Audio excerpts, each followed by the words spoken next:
guys! May property ako ipapakita sa inyo. Eto. Actually, tingin ko kasama to sa property na pwede sa inyo. So, duplex siya. Itong kabila, ito yung buong unit. So, meron tayong 2 carport, then the pocket garden, tsaka may garden pa tayo sa gilid. Tailor-made property rin po ito. Same with Ahana. Complete amenities with gym. Yung amenities nito. So, ito yung duplex type natin. So, sa likod ng pinto yung ating CR.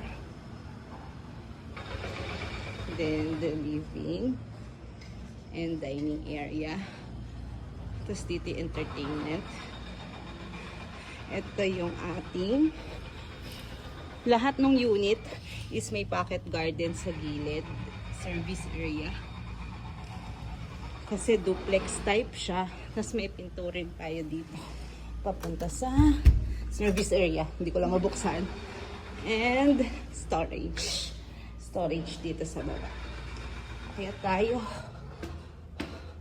So yung hagdan natin. Ito is, I think 8.9 million.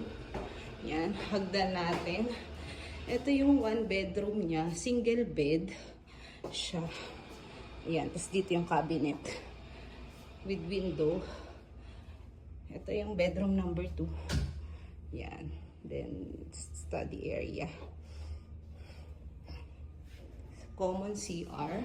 Toilet and bath for the 2. And the master's bedroom. So, ito yung master's bedroom natin. Dito yung cabinet natin sa ano. Yan. And, master toilet and bath at balcony.